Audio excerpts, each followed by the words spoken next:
Buenos días a toditos, mis hermanos, mis hermanas, jóvenes, adultos, ancianos como yo.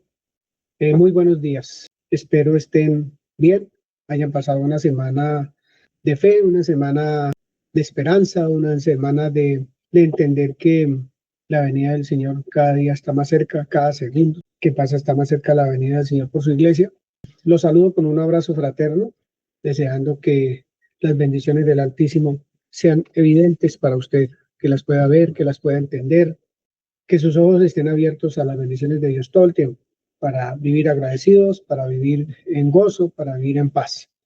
Sí, que mis hermanos, un abracito y a todos, gracias por estar acá. Quiero agradecer a los hermanos que entre semana también entran aquí a YouTube, por suscribirse, por hacer sus comentarios y por invitar a otros a que vean los mensajes. Uno apenas es un instrumento de Dios, un mensajero de Dios para transmitir algo que la Biblia dice, pero en definitiva el transmitir ese mensaje a otros los invita, es una invitación a ir a la Escritura, a ver un pensamiento puro, santo, un pensamiento que renueva, que transforma la vida de las personas. Así que un abrazo a todos los que entran también entre semana, muchas bendiciones y bueno, la invitación es a eso, a seguir siendo participantes de que el Evangelio corra por la paz de la tierra. En cada corazón, en cada persona, que abra YouTube y se encuentre con enseñanzas como estas y como las otras enseñanzas que las demás comunidades tienen, creyentes de creyentes, que creemos en Cristo Jesús como nuestro Señor y Salvador, que creemos tenemos un Padre, que es el Padre de nuestro Señor Jesucristo y que hemos sido llenos del Espíritu Santo. Ese mensaje que corra todo el tiempo, el Evangelio de Cristo. Bien, hoy quiero empezar con una lectura que vamos a leer todos en la versión nueva traducción viviente, está en Romanos 8. Está en Romanos 8. Vamos a meditar un poquito en la palabra y vamos a iniciar una enseñanza, vamos a decir que un poquito atípica, porque voy a empezar de una manera un poco extraña, pero que en la medida que vayamos avanzando y entendiendo de qué se trata, va a ser de mucha, mucha alegría para todos nosotros. Así de que estamos en Romanos 8 del 31, en nueva traducción viviente, nueva traducción viviente. Del 31 hasta el 39 creo que es.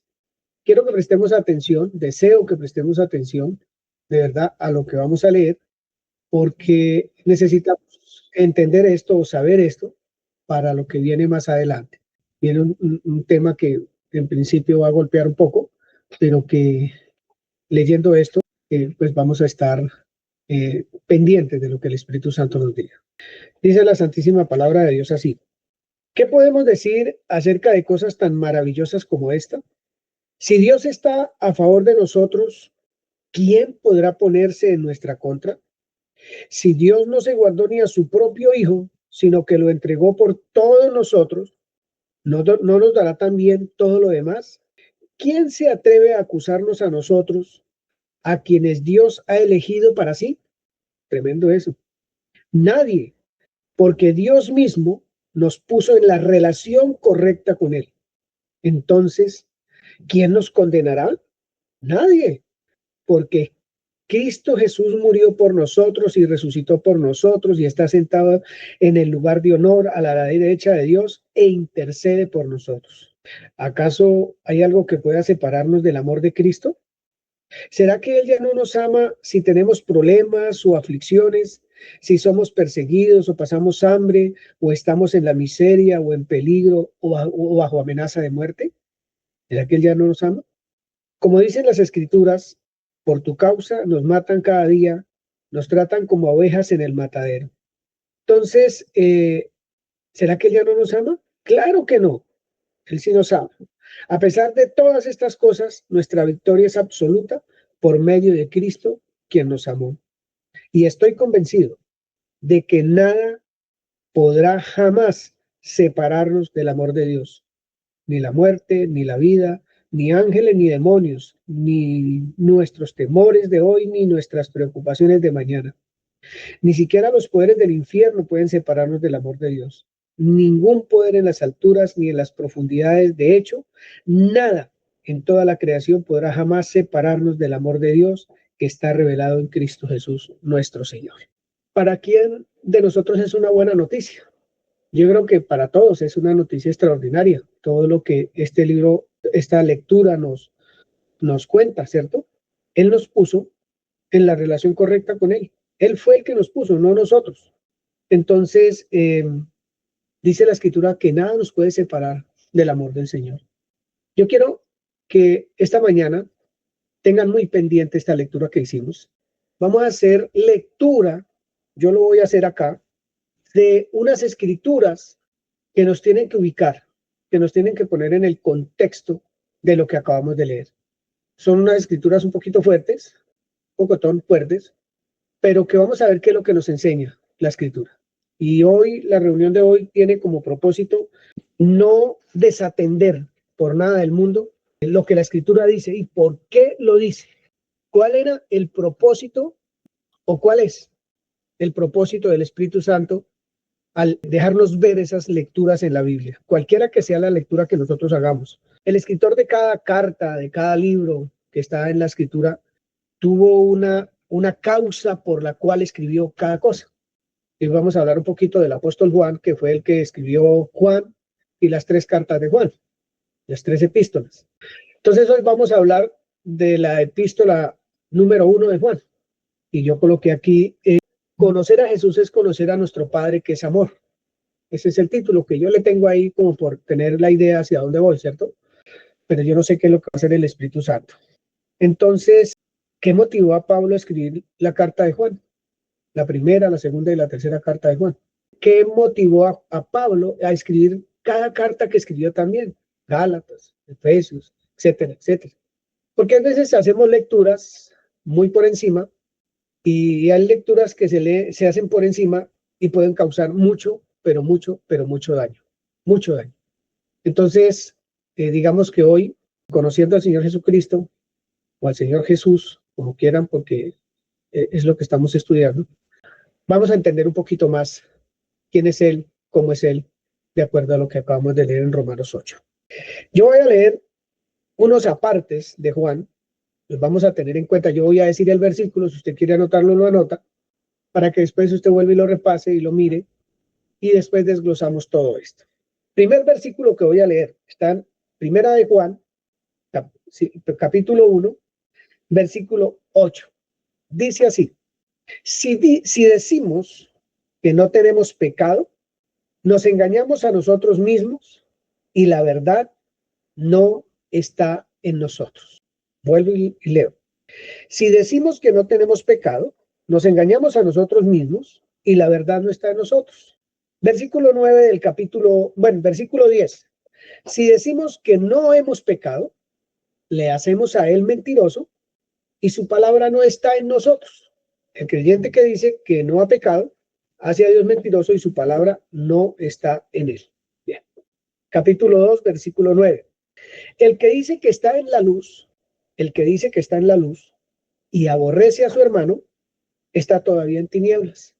El que dice que está en la luz y aborrece a su hermano, está todavía en tinieblas. Capítulo 3. Vamos a mirar otro par de porciones ahí. Capítulo 3. Yo solamente voy a tomar estas partes. No es la prédica, pero vamos a hacerlo. Capítulo 3, versículo 6 dice: todo aquel que permanece en él no peca. Todo aquel que peca no le ha visto ni le ha conocido. La pregunta mía es entonces, ¿en dónde estamos nosotros?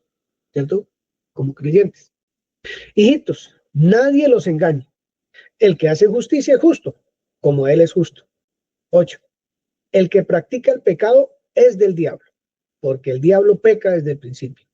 Para esto apareció el Hijo de Dios, para deshacer las obras del diablo. Todo aquel que es nacido de Dios no practica el pecado, porque la simiente de Dios permanece en él. Y no puede pecar porque es nacido de Dios. En esto se manifiestan los hijos de Dios y los hijos del diablo. Todo aquel que no hace justicia y que no ama a su hermano no es de Dios. Versículo del capítulo 3, versículo 15. Todo aquel que aborrece a su hermano es homicida. Y sabéis que ningún homicida tiene vida eterna permanente en él. En esto hemos conocido el amor en que él puso su vida por nosotros. También nosotros debemos poner nuestras vidas por los hermanos. Pero el que tiene bienes de este mundo y ve a su hermano tener necesidad y cierra contra él su corazón, ¿cómo muere el amor de Dios en él? Capítulo 4, versículo 20. Si alguno dice, yo amo a Dios y aborrece a su hermano, es mentiroso. Pues el que no ama a su hermano, a quien ha visto, ¿cómo puede amar a Dios a quien no ha visto? Y nosotros tenemos este mandamiento de él. El que ama a Dios, ame también a su hermano. Vamos a dejarlo por ahí. Tengo una pregunta. ¿Son buenas noticias o malas noticias? No parece ser un panorama muy bonito, y más cuando uno mira su corazón y ve que hay personas que no le agradan a uno. Llámese el cónyuge, llámese el hijo, llámese la hija, llámese el nieto, la nieta, el hermano, el tío, el abuelo, el vecino. Cuando a uno no le agrada a alguien y lee todo esto, dice, wow, entonces, ¿cómo estamos? ¿En qué condición estamos ante esto? Porque dice el que dice que está en luz y aborrece a su hermano está todavía en tinieblas. Eso es bastante duro, muy duro. Dice otro versículo que el que no ama a su hermano es porque está ciego, porque las tinieblas lo han enceguecido. O sea, Dios, ¿esto para dónde es que vamos? Porque si uno quisiera lanzar este mensaje en una comunidad, uno diría, o sea, ¿cuántos nos salvamos de toda esta situación tan difícil? Muy poco nos iríamos a salvar. Todos estaríamos en tinieblas, todos estaríamos en la mala, hemos dicho, no seríamos hijos de Dios, etcétera, etcétera, etcétera. Bien, ahora sí vamos a entrar en la enseñanza. ¿Qué motivó a Juan a escribir esta carta? Necesitamos saberlo para poder entender por qué yo tengo esta carta hoy en la mano. ¿Con qué propósito tengo esta carta hoy en la mano? El Espíritu Santo me guía a leer esta carta y yo leo esto y yo digo, uy, pero esto está muy feo. Este es un tema muy difícil y de hecho, amar a los hermanos es como si fuera el fundamento de las cartas de Juan. El amar al otro, el tener comunión con el otro, teniendo comunión con nuestro Padre, el darse por otro, dar la vida por otro. Esa es la que está ahí en la carta y es verdad que hay que hacerlo, ¿cierto? Pero aquí dice que el que no ama a su hermano está en tinieblas, está enceguecido, no puede ver. Es más, el que no ama a su hermano es tropiezo para otros. Otro lo dice la escritura. Entonces vamos a ver por qué el apóstol Juan escribió esta carta. Pero para eso vamos a empezar un poquito así en blanco y negro, pero vamos a empezar ya a desglosar un poco de esta carta, un poquitico hoy, un poquitico, para que ustedes también entren allí y encuentren un poco más de lo que la carta dice. Entonces vamos a leer Primera de Juan, capítulo 1, del 1 al 4. ¿Quién quiere hacer la lectura en Reina Valera, por favor? Sería Angie. Lo que era desde el principio, lo que hemos oído, lo que hemos visto con nuestros ojos, lo que hemos contemplado y palparon nuestras manos tocante al verbo de vida.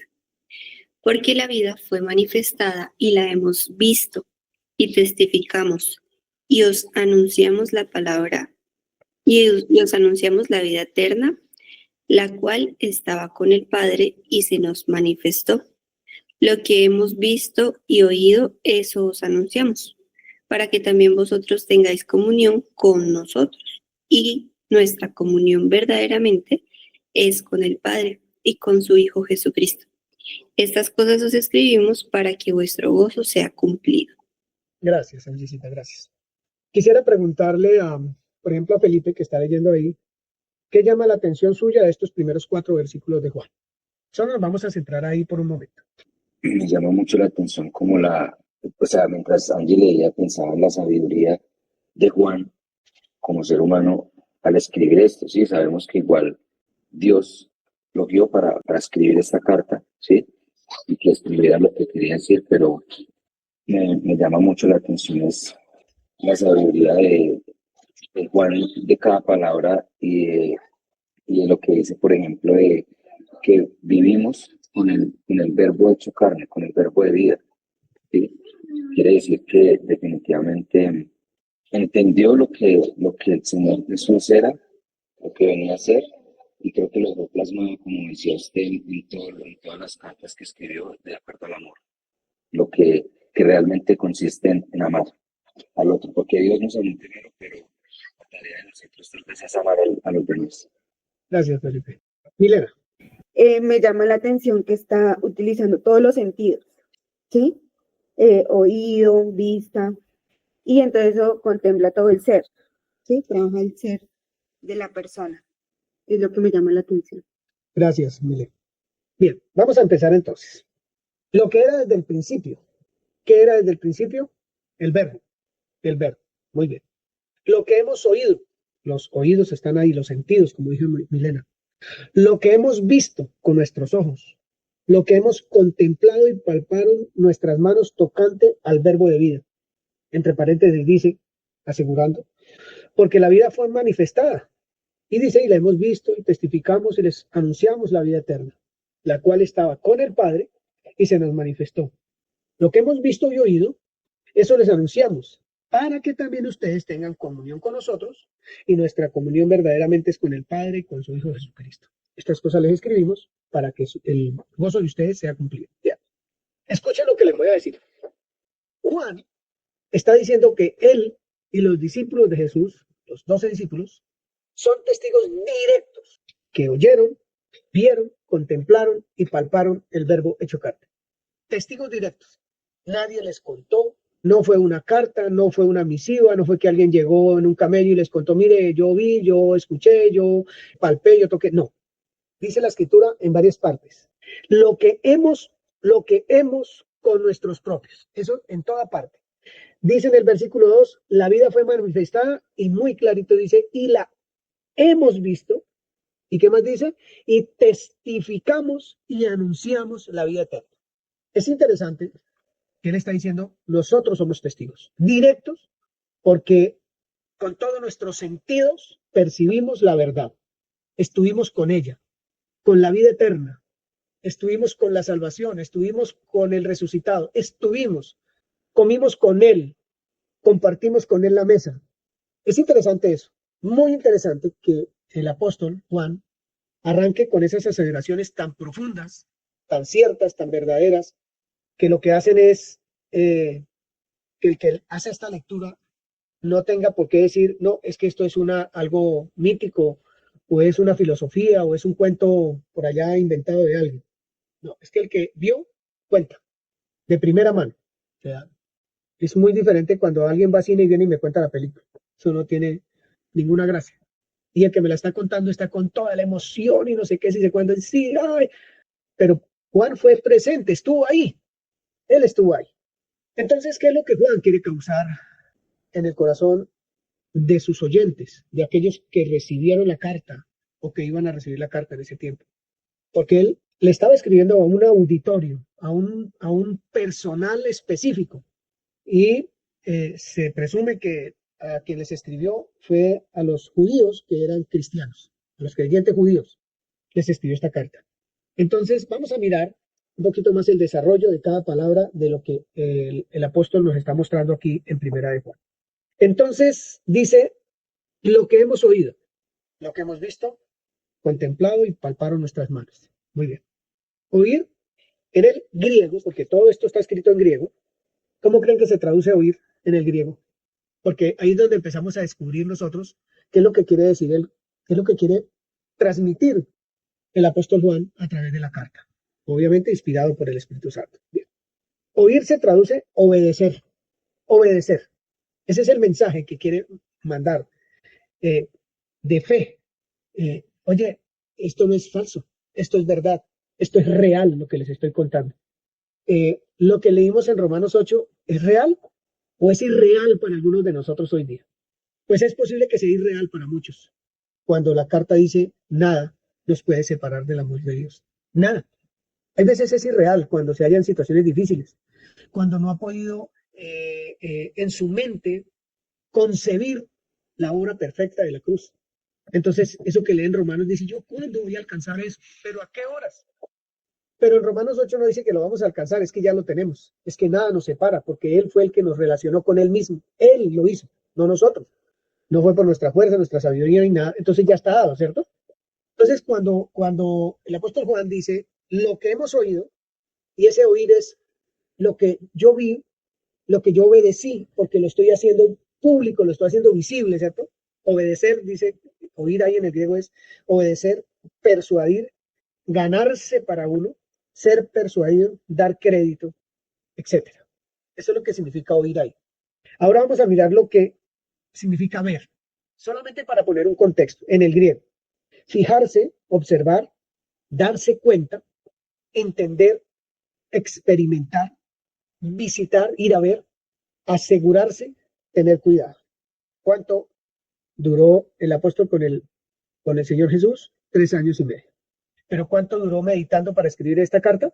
El Señor Jesús murió en el año 33 y el apóstol murió después del año 90 de la era cristiana. Tuvo más de 60 años para meditar una carta como esta, para transmitir un mensaje cierto y verdadero. Eso fue lo que hizo el apóstol Juan. Observó muy bien lo que vio, lo analizó, lo meditó, lo estudió, lo oró para poderlo plasmar. ¿Qué significa contemplar? Porque dice, con nuestros ojos lo que hemos contemplado. ¿Contemplar es lo mismo que ver? No, contemplar es mirar con atención, con una consideración maravillada. Contemplar es estar extasiado de lo que estoy viendo, ¿cierto? Una contemplación más intensa que simplemente ver, una mirada cuidadosa y deliberada que interpreta lo que está viendo. Pues como él contempló por más de 60 años lo que vio, entonces puede decir quién era ese que era desde el principio, que oyó, vio, contempló y palpó. Bien. Palpar, andar a tientas, buscar a tientas o expresando el movimiento de las manos sobre una superficie a fin de sentirla. Metafóricamente, como dice Hechos 17:27, buscar a Dios. ¿Cierto? Acuerda que si ojalá palpando lo puedan encontrar. Si quiere, leámoslos. Miren, Hechos 17:27. Todo tiene un sentido y le vamos a dar buen sentido a esto, si Dios lo permite. Hechos 17:27. Para que busquen a Dios, si en alguna manera palpando pueden hallarle, aunque ciertamente no está lejos de cada uno de nosotros. Muy bien. Eso fue lo que hizo el apóstol. Él sí lo tocó, se recostó sobre su pecho y demás, pero él necesitó seguir trabajando todo lo que palpó y vio. ¿Qué era eso? ¿Qué fue lo que él tocó? ¿A quién tocó? Bien. Dice Lucas 24:39 que también el Señor le mostró evidencia que había resucitado. Toquen y vean. Entonces ellos también palparon, tocaron, y como evidencia de que él sí era el resucitado. Bien. Pero dice al final, en la final del versículo 1 dice, contemplaron y palparon nuestras manos tocante al verbo de vida. Esa palabra tocante al verbo de vida, tocante, es interesante. Cuando uno empieza a escudriñar así, es interesante porque se abre un panorama para lo que hoy vamos a observar en esta comunidad, que va a ser una bendición para ustedes y para nosotros. Una bendición para sus hogares y para el mío. Entender este poquito que vamos a ver hoy, pero extraordinario. Tocante al verbo de Dios es un complemento de hemos oído. Tocante al verbo de vida. Lo que oyó, lo que vio, lo que palpó. Tocante. Tocante al verbo de vida. No hay otro camino. Solo es tocante al verbo de vida. No hay otra enseñanza diferente sino a eso, a ese verbo que se manifestó y que pudieron oír, ver, contemplar y palpar. Bien.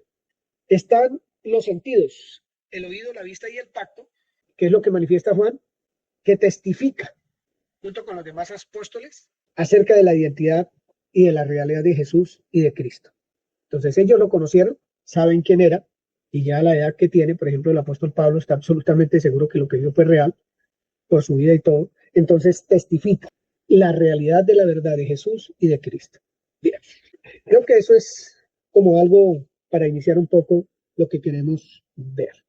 El testimonio de los apóstoles de la realidad de Jesús en la tierra. ¿Cómo? En carne. El verbo hecho carne, porque de eso también trata la primera epístola de Juan, que el verbo se hizo carne. Eso lo vamos a ver porque tiene tanta importancia. Estos primeros 4 versículos es un preámbulo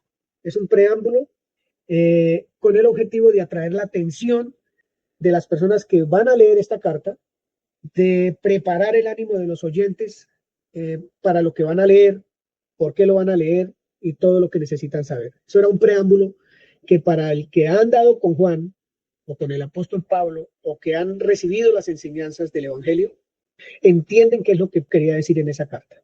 Voy a adelantarles un poquito, pero cuando la iglesia que recibió, las iglesias que recibieron esta carta, la leyeron, no se sintieron acusados. Ahí quiero que partamos. No se sintieron acusados. Por eso estoy haciendo este énfasis en la entrada de la carta. Bien. La autoridad del escritor, como testigo ocular de los hechos, ¿hay autoridad para poder hablar y decir? Claro que sí.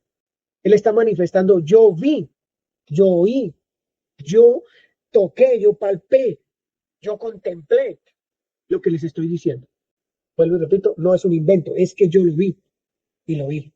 Caminé con él, me senté con él, fuimos a los mismos lugares con él. Entonces ahí hay autoridad del escritor, autoridad total. Una de las finalidades o una finalidad del libro es que debemos andar en luz como Él es luz. Esa es la finalidad, que podamos entender por qué debemos andar en luz, cuál es el propósito del Señor, del Espíritu Santo a través de Juan decirnos que estemos en luz, que caminemos en luz, que manifestemos la luz que ya tenemos. Porque se necesitaba dar testimonio. Y el testimonio es que los hermanos tengan comunión unos con otros. Así como tienen comunión con el apóstol que está escribiendo esta carta. Y la comunión realmente no es con el apóstol, sino con Cristo Jesús, a quien él da a conocer. O sea, estamos de acuerdo con el apóstol Juan. Tenemos comunión con él, creemos lo que él dio. Y por eso nuestra mirada está puesta en el Señor Jesucristo. Bien. Vamos a ver un poquito el trasfondo cultural. Lo que estaba sucediendo en ese lugar. Además, yo estoy diciendo que el apóstol Juan escribió la carta y según lo que estudié esta semana, esa primera carta no tiene, yo la escribí, yo hablé, yo dije nada, es una cuestión que no nombra al autor, pero todos la aluden a Juan por la carta, por el libro de Juan, que tiene como las mismas palabras, las mismas cosas, entonces por eso hablamos que Juan fue el que lo escribió. En la época por la cual Juan está escribiendo esta carta, habían unas filosofías muy fuertes que se habían metido a la iglesia, de manera fuerte, ¿cierto? Vamos a mirar un poquito cuáles eran esas doctrinas que se habían metido allí o pensamientos filosóficos más bien. Entonces, el gnosticismo. ¿Qué es el gnosticismo? Una de las herejías más peligrosas de los primeros 2 siglos de la iglesia fue el gnosticismo, una herejía. El centro de su enseñanza era que el espíritu es enteramente bueno y la materia es mala. Este dualismo no bíblico surgieron 5 errores importantes. Voy a leérselos porque por eso la carta está escrita. El cuerpo humano es material, es malo, dicen los gnósticos. Debe contrastarse con Dios, que es todo espíritu y por tanto bueno. Dicen que Dios es bueno porque es espíritu, pero la carne es mala. Que la salvación es escaparse de este cuerpo. No hay más salvación sino escaparse del cuerpo. Por lo tanto, hablar de Jesús o hablar de esas cosas no era para los gnósticos verdadero. Y la salvación no se alcanza por la fe de Cristo, sino por un conocimiento especial, la razón, ¿cierto? Se niega la verdadera humanidad de Cristo de 2 maneras, los gnósticos. Algunos dicen que Cristo solo parecía tener un cuerpo, solo parecía que lo tenía. Un punto de vista llamado docetismo, derivado de la palabra griega parecer. Y otros que el Cristo divino, se unió al hombre Jesús en el bautismo y lo abandonó antes de que muriera. Este punto es llamado cerintianismo, cuyo nombre proviene del prominente portavoz Cerinto, filósofos de la época. Este argumento forma parte del trasfondo de gran parte de Primera de Juan. Todo eso estaba sucediendo allí porque ellos decían que debido a que el cuerpo se considera malo, debe ser tratado con aspereza. Esta forma ascética de gnosticismo también forma parte del trasfondo de la carta de Colosenses, capítulo 2. Paradójicamente, este dualismo condujo al libertinaje. El razonamiento era que, ya que la materia y no el quebrantamiento de la ley de Dios se considera mala, la violación de la ley de Dios no tiene consecuencias morales. Como la materia es mala, violar los mandamientos de Dios, pues no es malo porque lo está violando la carne. El espíritu se mantiene intacto. No hay problema, se puede pecar, se puede hacer todo lo que sea. El gnosticismo al que se refiere el Nuevo Testamento es una forma antigua de la herejía, no el intrincado sistema desarrollado durante los siglos II y III. Además de este aspecto tratado en Colosenses y en las cartas de Juan, la relación con el gnosticismo primitivo se refleja en Primera y Segunda de Timoteo, Tito, Pedro y Corintios. Bien, parece que tenía una razón muy importante el escribir la carta. Se metió todo el mundo a la iglesia con sus filosofías. Entonces el apóstol dice, el que no ama a su hermano está en tinieblas. Le estaba diciendo a los creyentes o a los que se estaban metiendo a la iglesia. Eso es lo que necesitamos ver. Le estaba diciendo a los hermanos sí, pero de los que se estaban metiendo a la iglesia. Todo lo que el que no ama a su hermano es ciego, está en tinieblas. No conoce a Dios, no ha nacido de nuevo, es hijo del diablo. Eso no se le dice a la iglesia, ¿o sí? Y vamos a ver porque leímos Romanos 8. Yo no sé si se entendió, ¿cierto? Entonces esta carta es muy interesante porque Pablo no está acusando a la iglesia, el apóstol Juan no está acusando a la iglesia de nada absolutamente. La está previniendo. Pero para prevenirla le muestra que él vio, oyó, tocó, palpó, contempló, y es lo que testifica, es lo que cuenta, es lo que pregona el apóstol Pablo, que él sabe, y que es verdad, con toda autoridad, porque vio, ¿cierto? Entonces, él sabe que esto está pasando en la iglesia, y tiene que enseñarles, porque si ustedes observan en la primera carta de Juan, habla del Padre y de Jesús, del Padre y de Cristo. Siempre, no los separa. Están ahí, Padre y Cristo, Padre y Cristo. Puede hablar del solo Señor Jesús si no estuviera aconteciendo esto. Pero como están negando a Jesús, que no es verdad, como niegan que es imposible que a través de un hombre que vino y murió pueda haber salvación, porque si era carne, pues era pecado, porque la carne es pecado, es mala, pues entonces pues no es verdad todo lo de Jesús. Entonces él lo que hace es una defensa profunda de quién es el verbo hecho carne que él vio, que vio. Negar a Jesús en carne era el mayor peligro que tenía la iglesia primitiva, pero el mayor peligro. Creo que hoy puede suceder también. Pero por eso leí todo eso al principio. El que dice que está en luz y aborrece a su hermano está todavía en tinieblas, porque no era pecado aborrecer, porque el que aborrece la carne, al fin de cuentas, el espíritu se mantiene intacto. Entonces se necesitaba llevar esa lección a esa comunidad o a esas comunidades. Se necesitaba refutar al gnosticismo. Se necesitaba refutar todas esas filosofías que se movían en ese momento de la época de Juan. Pero si nos trasladamos al día de hoy, yo creo que hay mucho pensamiento, mucha filosofía que está penetrando también las comunidades. Y esas filosofías están haciendo lo mismo que estaban haciendo allá en la iglesia primitiva, dividiendo, separando. Que no hubiera comunión entre los hermanos, que no hubiera comunión entre el hombre y Dios, entre el creyente y Dios. Entonces, por eso la carta es tan relevante en esa época, pero en esta época también. Porque si en esa época habían filosofías terribles, pues en esta época ni se diga cómo es el asunto. Es brutal realmente cómo se está moviendo todo el ambiente a nivel de pensamientos. ¿Cuántas familias están separadas por pensamientos que no son los de Dios?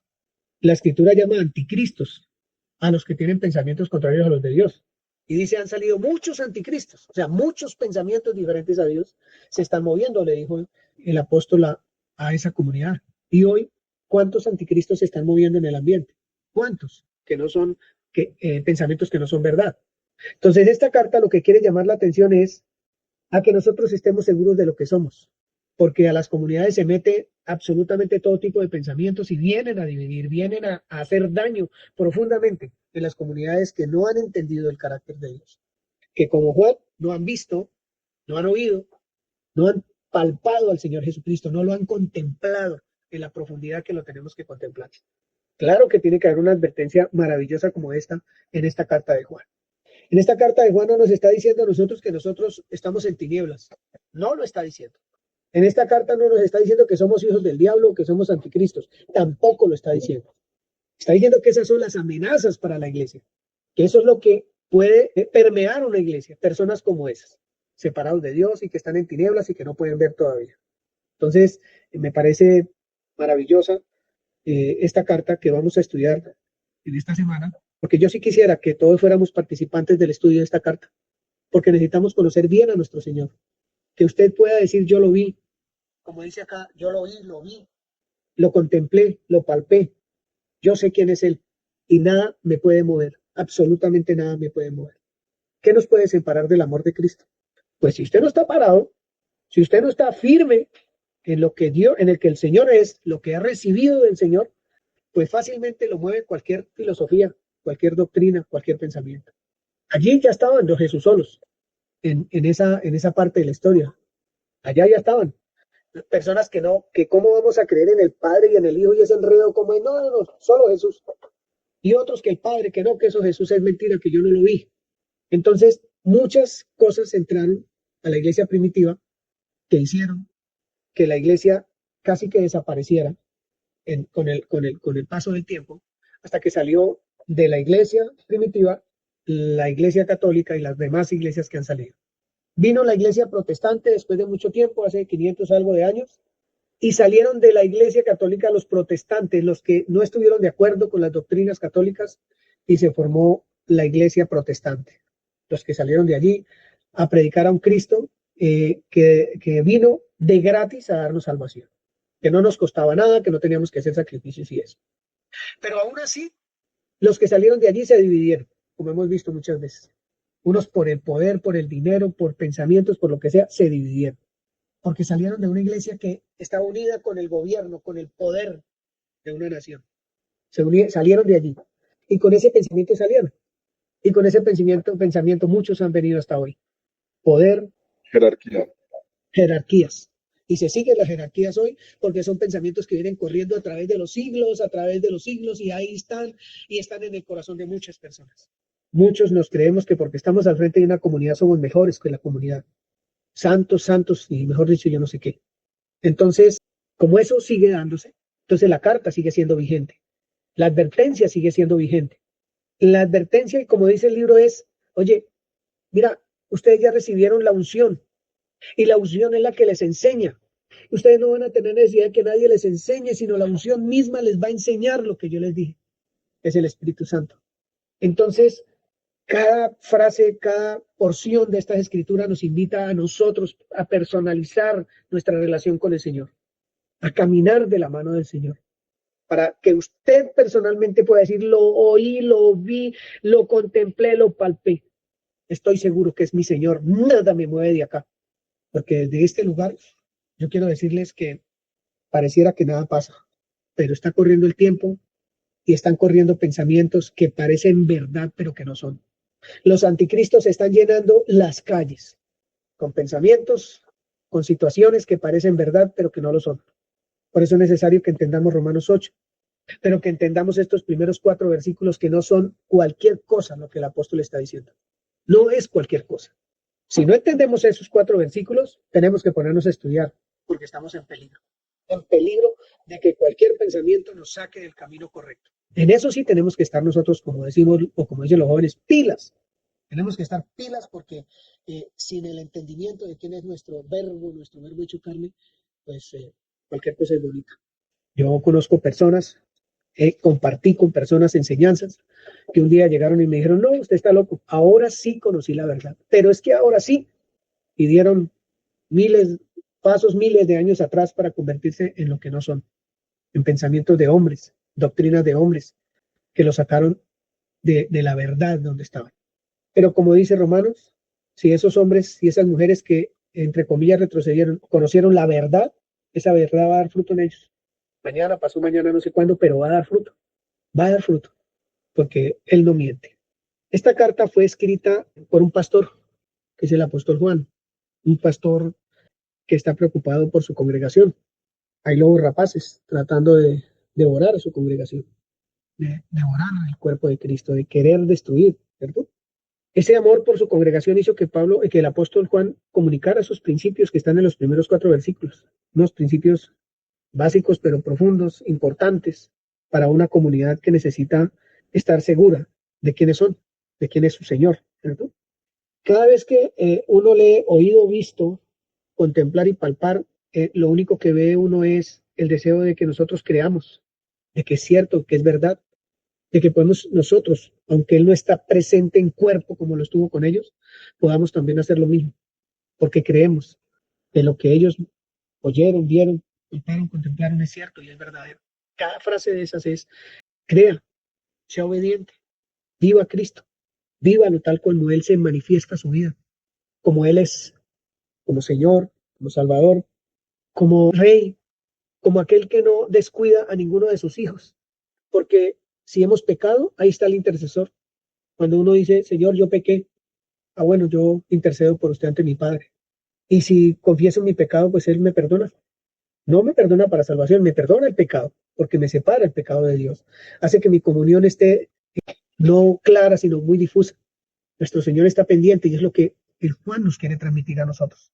Cuando una persona lee una carta como esta, lo primero que piensa es en sí mismo, en un estado agónico, en un estado lamentable, porque su corazón no ama como corresponde, o porque, no sé, no fue a la comunidad, no leyó la palabra, empiezan a sentirse que se van a morir. Pero esa no es la idea del Espíritu Santo. La idea del Espíritu Santo no es destruir, sino dar vida. Y esta carta lo que hace es darle vida a las personas.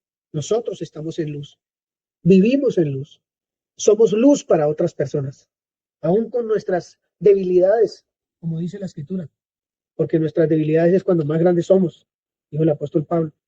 Aún en el estado en que nos encontremos, somos luz para muchos porque somos sus hijos, porque nada nos puede separar del amor del Señor, nada absolutamente, ni esos demonios que se mueven por ahí, ni nada, ni la vida ni la muerte, ni porque tenga mucho, poco, tenga nada.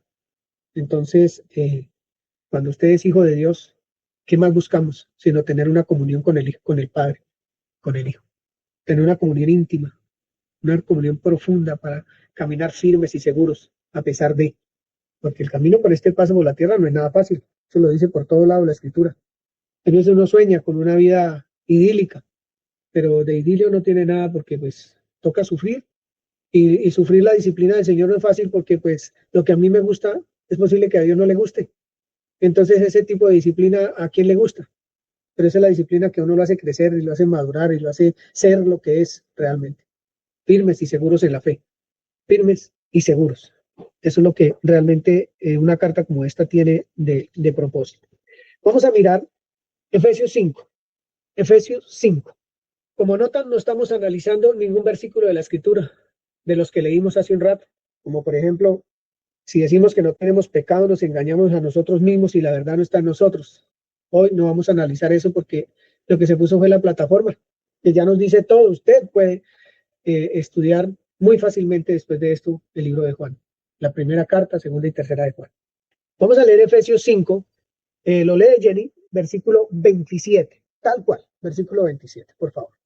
5:27 dice así: a fin de presentársela a sí mismo, una iglesia gloriosa que no tuviese mancha, ni arruga, ni cosas semejantes, sino que fuese santa y sin mancha.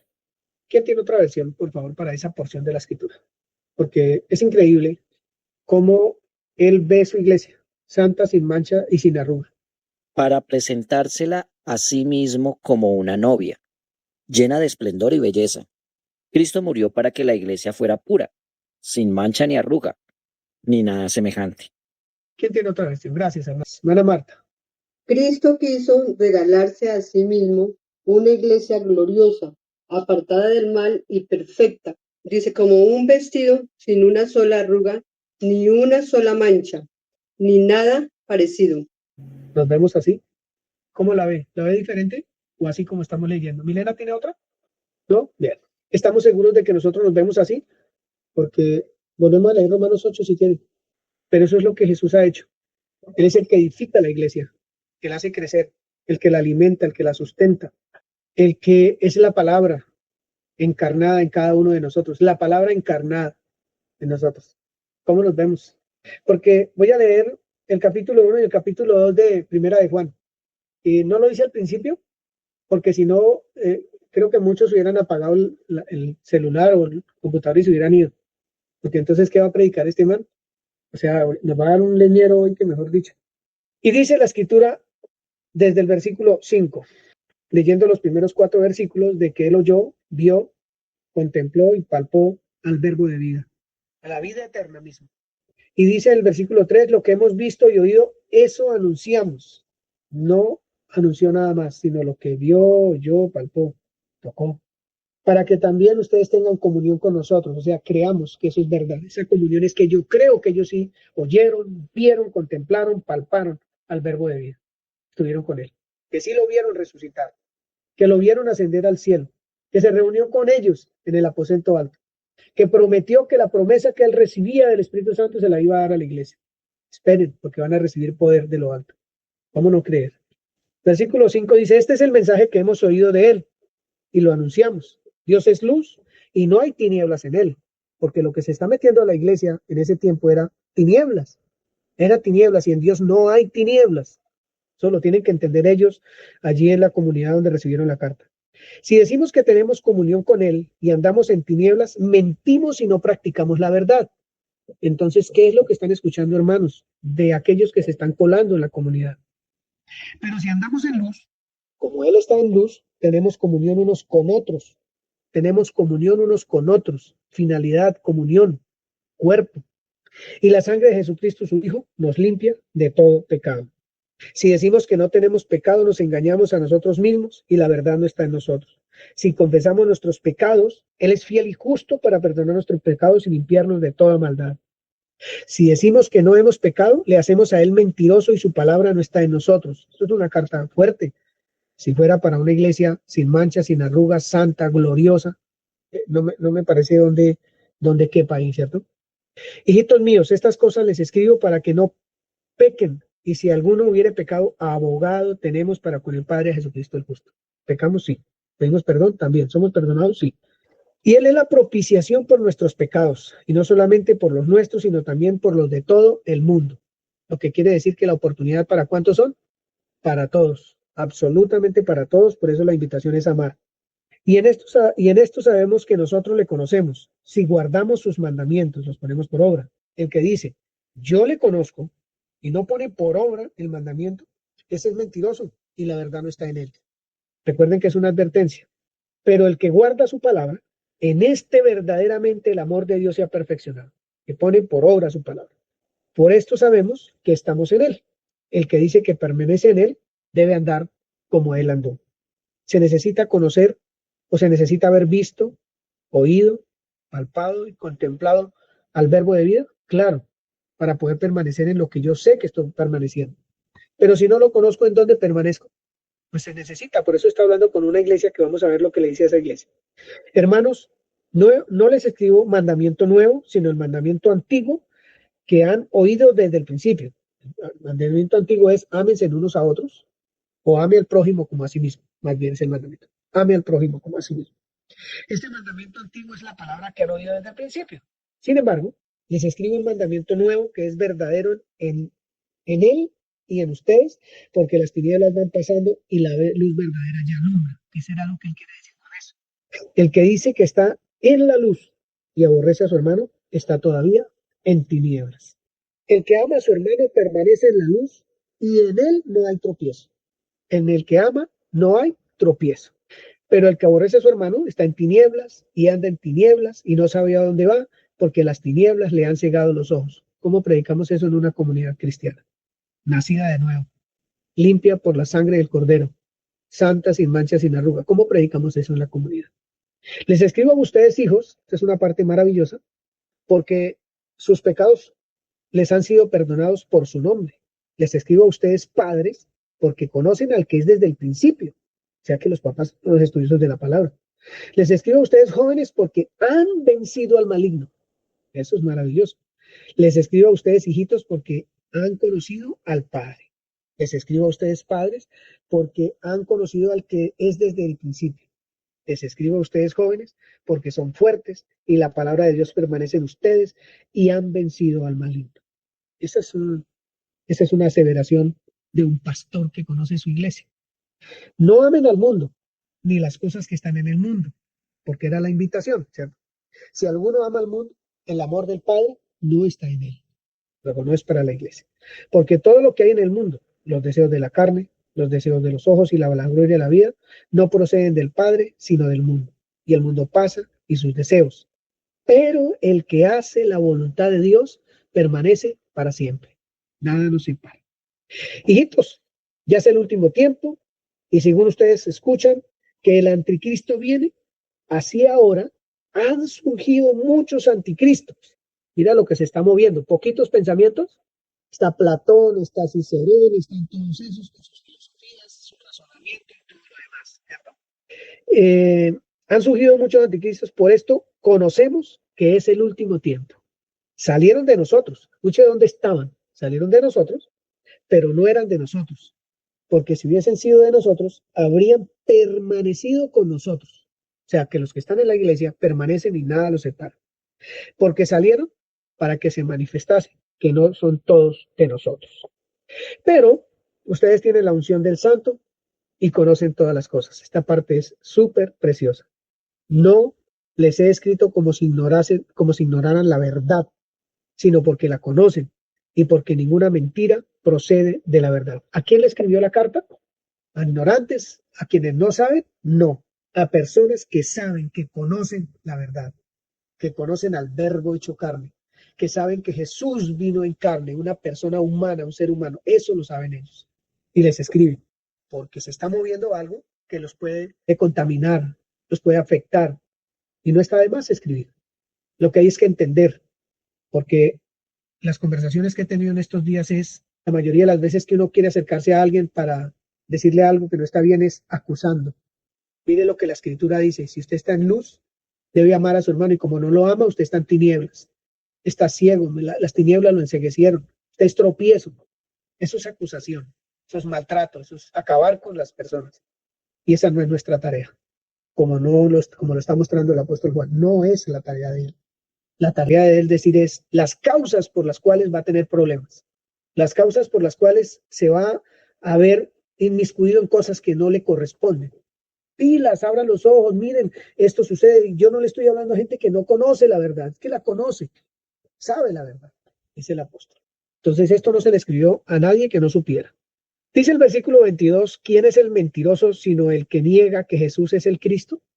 Porque eso era lo que estaba pasando.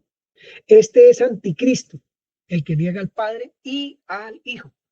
No dice que niega al Padre, dice que niega al Padre y al Hijo, porque él tenía que recalcar en eso todo el tiempo, porque eso era lo que se estaba negando. Todo aquel que niega al Hijo tampoco tiene al Padre. O sea, ¿yo qué estoy haciendo? ¿Cierto? Dice la gente allá. Porque si yo estoy diciendo que ese Señor no vino en carne, entonces tampoco estoy creyendo en el Padre. ¿En qué me metí yo? Pensará la gente. Este es anticristo, el que niega al Padre y al Hijo. Todo aquel que niega al Hijo tampoco tiene al Padre. El que confiesa al Hijo tiene también al Padre. Esto es una defensa tremenda del Evangelio de Cristo, de la verdad hecha carne. Lo que hemos oído desde el principio permanezca en ustedes. 2 mandamientos. Ama a Dios sobre todas las cosas y a tu prójimo como a ti mismo. Lo que usted ha escuchado desde el principio permanezca en usted. Si lo que habéis oído desde el principio permanece en vosotros, también vosotros permaneceréis en el Hijo y en el Padre. No va a dejar de ser. Y esta es la promesa que Él nos hizo, la vida eterna. ¿Quién la hizo? Dios. Y Él vio, oyó, contempló, palpó, etc. Les he escrito sobre los que los engañan. Escuche que ahí viene una frase muy buena. ¿Sobre quién está escribiendo? Sobre los que están engañando. Cuando uno se para a contemplar un versículo tan sencillo como ese, pero que dice el compendio de la carta, lo que verdaderamente el propósito. Les estoy escribiendo sobre los que los engañan, que no están en luz, que están en tinieblas, que no aman. Eso es lo que Pablo está diciendo ahí. Y tiene que quitarle un peso enorme al creyente de acusación, de maltrato, de ofensa, de tantas cosas que uno hace usando la palabra mal usada. Yo lo hice por años lo hice. Para vergüenza mía lo hice. Pero como Él es fiel y justo, me sacó de eso, me trajo a luz. Aún todavía uno comete sus cosillas, pero se acuerda quién es uno y se acuerda que la iglesia es gloriosa, porque es de Él, porque la prepara Él para Él. Tu novia preparándola, santa, sin mancha, sin arruga. Entonces uno cierra el pico y más bien lleve palabra de vida, de lo que usted oyó, vio, contempló, palpó. Esa palabra es lo que necesita, de lo que Cristo es en su vida. Bien. Les he escrito esto sobre los que os engañan. Ojo con eso. Esta carta tiene un matiz extraordinario. Pero la unción que ustedes recibieron de Él permanece en ustedes y no tienen necesidad de que nadie les enseñe. Así como la unción misma les enseña todas las cosas y es verdadera y no es mentira, según ella les ha enseñado, permanezcan en Él. Ni siquiera es Pablo, sino el Espíritu Santo que vino sobre ellos y les enseñó. Y ahora, hijitos, permanezcan en Él, para que cuando se manifieste tengamos confianza, para que en su venida no nos alejemos de Él avergonzados, Si saben que Él es justo, sepan también que todo lo que Él hace, y sepan también que todo el que hace justicia es nacido de Dios. Y si leen ustedes el capítulo 3, todo el que permanece en Él no peca, todo aquel que peca no le ha visto ni le ha conocido. ¿Para quién es ese? ¿De quién es el que le está advirtiendo? Esa es una advertencia a la iglesia de los que entran a engañar, de los que entran a engañar. Bien, volvemos a leer Efesios capítulo 5 y Romanos 8, por favor, en Nueva Traducción Viviente. La verdad es una invitación a orar, es una invitación a creer lo que somos, una invitación a tener un piso firme, seguro, de saber que los hijos somos inamovibles de la verdad, porque la conocemos, porque la sabemos, porque es parte de nosotros. El apóstol Juan sí estuvo allí presente, y eso es lo que le da autoridad a la Escritura y lo que me hace que yo crea también, porque es el Espíritu de Dios el que me habita y me dice, esto es verdad, esto no es nada ficticio, es verdad. Entonces, este es un mensaje de afianzar nuestra fe. Este es un mensaje de vivir en el amor de Cristo, de que sea visible, de que pueda salir como ríos ese amor de Cristo de nuestro ser hacia las personas, hacia uno mismo, pero también hacia los demás. Es un mensaje de poder ver las Escrituras desde el punto de vista de Dios, no del mío, no de lo que yo asumo, sino desde el punto de vista de nuestro Señor. Así que vamos a cerrar esta mañana con esas dos porciones de la Escritura. Efesios 5:27. Sí. Dice, lo hizo para presentarla a sí mismo como una iglesia gloriosa, sin mancha ni arruga, ni ningún otro defecto. Será en cambio santa e intachable. Romanos 8 del 31. ¿Quién lee? En Nueva Traducción Viviente, por favor. Que sea un gozo leer la Escritura, que sea algo maravilloso para usted, que eso sea, que penetre cada célula de su ser, leer la Escritura. ¿Qué podemos decir acerca de cosas tan maravillosas como estas? Si Dios está a favor de nosotros, ¿quién podrá ponerse en nuestra contra? Si Dios no se guarda ni a su propio Hijo, sino que lo entregó por todos nosotros, ¿no nos dará también todo lo demás? ¿Quién se atreve a acusarnos a nosotros, a quienes Dios ha elegido para sí? Nadie. Porque Dios mismo nos puso en la relación correcta con Él. Entonces, ¿quién nos condenará?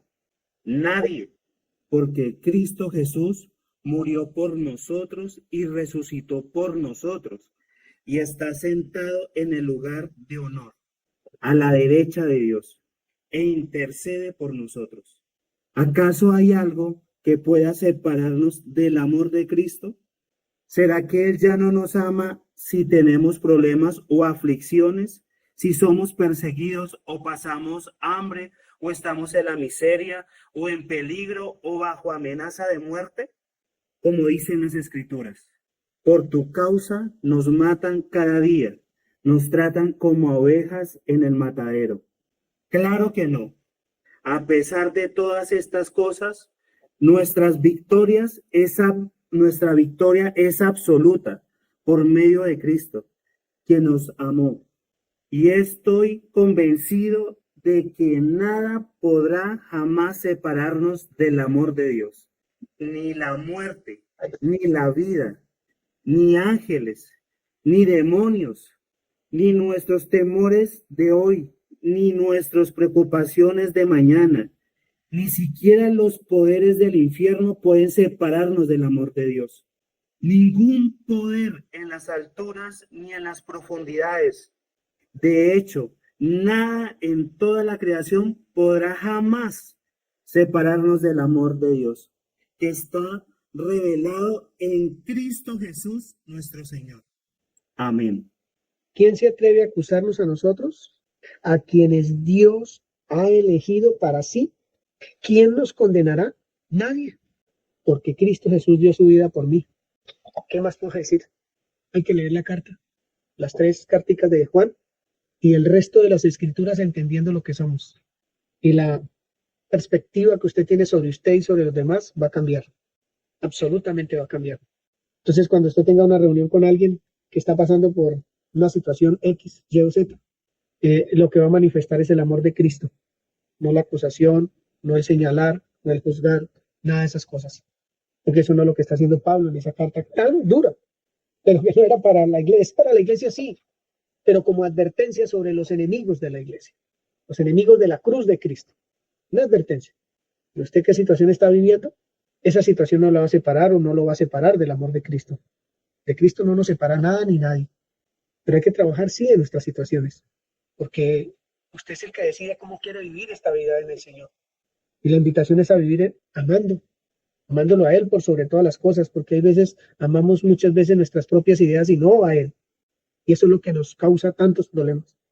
Amarnos a nosotros para poder amar al prójimo de manera libre, espontánea, clara, diáfana. Porque hay veces queremos amar a los demás, pero nosotros creemos que no somos nada. Como las enseñanzas que se hubiera podido llevar una enseñanza hoy para decir que estamos en la mala leyendo esta carta. Pero gracias por el Espíritu de Dios que viene a nuestra vida y nos deja ver, nos deja enseñar. Y es una invitación también a escudriñar, a estudiar el trasfondo de cada escrito, de cada carta, de cada libro, por qué se escribió, quién lo escribió, qué vio, qué oyó, y ponerse los zapatos del autor de ese libro. Y saber por qué lloraba, por qué reía, qué le disgustaba, qué le alegraba. Todo eso es bueno hacerlo en el estudio de la palabra. Créanme que un devocional es muy pobre sin entender lo que estoy leyendo. Un devocional es muy pobre cuando es emocional solamente y no de entendimiento, de verdad. Entonces necesitamos trabajar la escritura. De verdad la necesitamos, mis hermanos. Y estar seguros de lo que somos sobre todas las cosas. Hijos de Dios.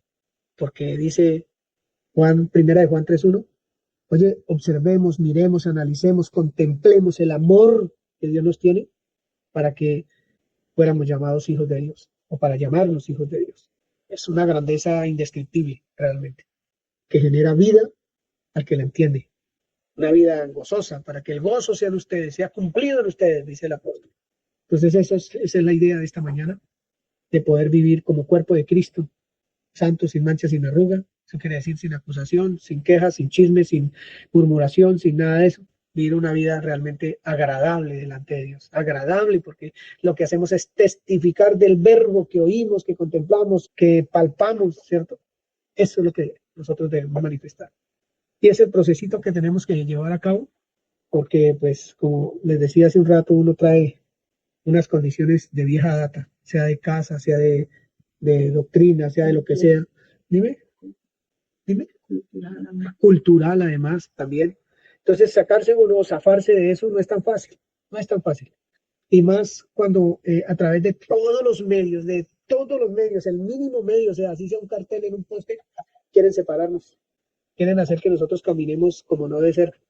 Entonces, esto es la carta, una advertencia contra los enemigos de la iglesia. Hermanos, que la palabra siga corriendo en el corazón de cada uno de nosotros. Muchas bendiciones, se les ama, gracias por estar ahí, gracias por ser participantes de las carticas que Dios nos envía al corazón cada día. Un abrazo a todos, muchas bendiciones, gracias por estar ahí, de verdad gracias, me animan muchísimo. Así que los espero en la siguiente reunión. Vemos y estudiamos la palabra un poquito más.